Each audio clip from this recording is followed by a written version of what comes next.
Good morning, students.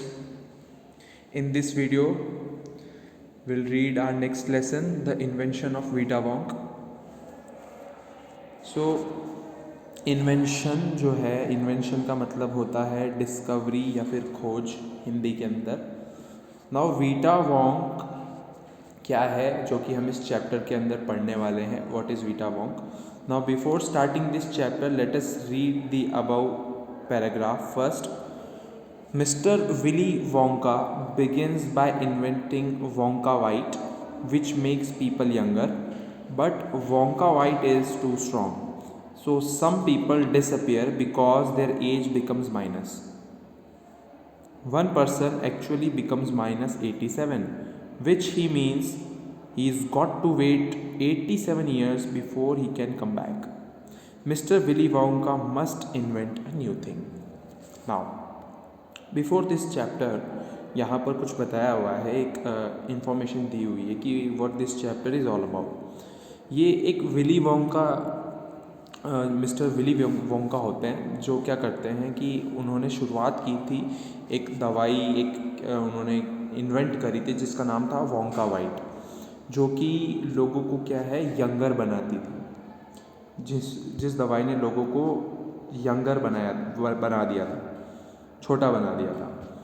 मतलब उनकी जो एज थी उससे वो और भी ज़्यादा छोटे बन गए थे. But Wonka white is too strong. मतलब वोंका वाइट जो दवाई थी वो बहुत ज़्यादा स्ट्रॉन्ग थी, बहुत ही ज़्यादा हानिकारक थी. So people disappear. तो उससे क्या हुआ कि मतलब वो दवाई लेने के बाद में लोग मतलब गायब हो गए. क्यों गायब हुए? Because their age becomes minus. क्योंकि उनकी जो एज है वो माइनस हो गई. सपोज़ करो कोई 15 ईयर्स का है तो वो दवाई का जो रिएक्शन जो है, वो दवाई इतनी स्ट्रॉन्ग दवाई है कि वो दवाई लेने के बाद में 15 से वो सीधा मतलब उनकी एज माइनस में हो गई. मतलब वो गायब हो गए, बिल्कुल माइनस में हो गई. मतलब वो है ही नहीं, पैदा ही नहीं है. तो ऐसा भी होता है इस चैप्टर के अंदर. One person actually becomes minus 87. तो अब इस स्टोरी के अंदर पढ़ेंगे कि एक जो है, एक ने जब वो दवाई ली जिस दवाई का नाम था Wonka white, one person actually becomes minus 87. वास्तव में उसकी एज जो है वो माइनस 87 हो गई. इसका मतलब क्या था कि which means he is got to wait 87 years old. मतलब इसका मतलब ये था कि अब उसको 87 ईयर्स का और वेट करना था बॉर्न होने के लिए, before he can come back. तो अब 87 ईयर्स के बाद में वापस से वो पैदा होगा. तो ये एक रिसर्च, एक इन्वेंशन जो है, जो मिस्टर विली वोंका ने पहले किया था, जो कि बहुत ज़्यादा स्ट्रॉन्ग था.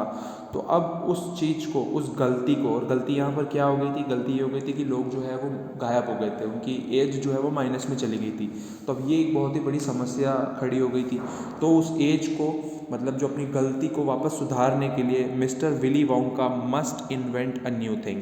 मतलब मिस्टर विली वोंका को वापस कुछ ऐसा इन्वेंट करना होगा जिससे उनकी एज जो है वो वापस से रिकवर हो जाए, वो वापस अपनी नॉर्मल एज में आ जाए. Okay students, now the first part of this chapter. Mister Wonka said, so once again I rolled up my sleeves and set to work. Mister Wonka ने कहा, तो एक बार फिर मैंने अपनी स्लीव्स जो होती है शर्ट की, उसको रोल किया और काम पे लग गया. सेट टू वर्क का मतलब होता है बिगेन टू वर्क, काम शुरू कर देना. मतलब ये मिस्टर वोंका कह रहे हैं कि एक बार फिर मैंने अपनी स्लीव्स को ऊपर चढ़ाया और मैं काम पे लग गया. Once again I squeezed my brain searching for the new recipe I had to create. Once again I squeeze my brain. देखो, स्क्वीज़ का मतलब होता है एक बार फिर मैंने अपने ब्रेन को स्क्वीज़ किया. मतलब मैंने मेरे दिमाग को थोड़ा जोर लगाया. एक बार फिर मैंने मेरे दिमाग को थोड़ा जोर लगा के सोचा, मैंने थोड़ा कुछ एक्स्ट्रा सोचने की कोशिश करी. Searching for the new recipe, मतलब अब ये, क्योंकि अब उन्होंने जो पहले जो मिस्टेक कर दी थी, वोंका वाइट जो उन्होंने क्रिएट करी थी जिसकी वजह से लोगों की एज जो माइनस में हो रही थी. So now what he have to do, he has to make one another sort of a medicine which actually will be helpful in solving the other mistake जो कि पहले हो चुकी थी. और वो मिस्टेक क्या थी? लोगों की एज माइनस में हो गई थी. तो अब एक ऐसी दवाई की वापस ज़रूरत थी जिससे उनकी एज जो है वो वापस प्लस में हो जाए, या फिर वो वापस से एल्डरली हो जाए. To make people old. अब इस दवाई में ये था कि इसमें मिस्टर वोंका चाहते थे कि ये दवाई लेने के बाद में लोगों की उम्र जो है वो और ज़्यादा बढ़ जाए, और भी ज़्यादा ओल्ड हो जाए। तो मुझे क्या करना था, searching for the new recipe. ये रेसिपी ये वो किचन वाली रेसिपी नहीं है, मतलब कुछ केमिकल्स और कुछ दवाइयों का मिक्सचर, सॉल्यूशंस को ऐड करके एक नई मेडिसिन मुझे क्रिएट करनी थी।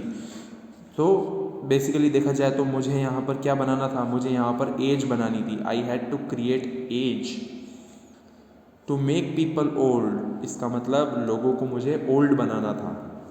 Old, older, oldest. Old, older, oldest मतलब ये एडजेक्टिव है, positive degree old, comparative degree older and superlative oldest. मतलब सबसे ओल्ड, ओल्डर और ओल्डेस्ट मुझे लोगों को बनाना था कुछ भी करके। Ha ha, I cried, for now the ideas were beginning to come. क्योंकि अब मिस्टर वोंका थोड़े एक क्रिएटिव टाइप के साइंटिस्ट थे। मिस्टर वोंका जो थे वो अपने दिमाग को उनको झंझोड़ने में काफ़ी मज़ा आता था। तो जब भी उनके पास में ऐसी कोई सिचुएशंस आती थी तो वो अपने आप को चैलेंज करते थे, तो वो अपने आप से बड़बड़ाते थे। तो उन्होंने कहा ha ha, for now ideas were beginning to come. अब मुझे नए नए आइडियाज़ आ रहे हैं। What is the oldest living thing in the world? What lives longer than anything else? तो मिस्टर वोंका यहाँ पर कहते हैं इस दुनिया के अंदर सबसे जीवित कोई चीज़ है और वो ओल्डेस्ट, कितनी ओल्डेस्ट है, मतलब what is the oldest living thing? इस दुनिया के अंदर सबसे ज़्यादा ओल्डेस्ट लिविंग थिंग क्या है? मतलब लिविंग थिंग का मतलब क्या होता है? जीवित, जीवित चीज़ जो है, ओल्डेस्ट लिविंग थिंग क्या है इस पूरी दुनिया के अंदर? What lives longer than anything else? ऐसी क्या चीज़ है जो दूसरी हर चीज़ों से सबसे ज़्यादा वो सर्वाइव करती है, जीती है? मतलब बेसिकली ऐसी क्या चीज़ है जो बाकियों से ज़्यादा दिनों तक सर्वाइव कर सकती है, ज़्यादा उम्र तक टिक सकती है? देखो यहाँ पर बताया हुआ रेसिपी का मतलब इंस्ट्रक्शंस फॉर मेकिंग समथिंग। जैसे कि रेसिपीज़ के अंदर जो हम कुकिंग करते हैं तो हम रेसिपीज़ लिखते हैं, तो वो क्या होता है, इंस्ट्रक्शंस होते हैं। लेकिन यहाँ पर वो किचन और कुकिंग से रिलेटेड रेसिपीज़ नहीं है, ये है different different instructions for making something. कुछ न्यू क्रिएट करना है, कुछ इन्वेंट करना है, तो उसकी रेसिपी है। Okay students, so this is going to be a really interesting chapter, so I want you to read from here yourself, and then in our next video we'll start continuing from this chapter. Thank you so much for listening.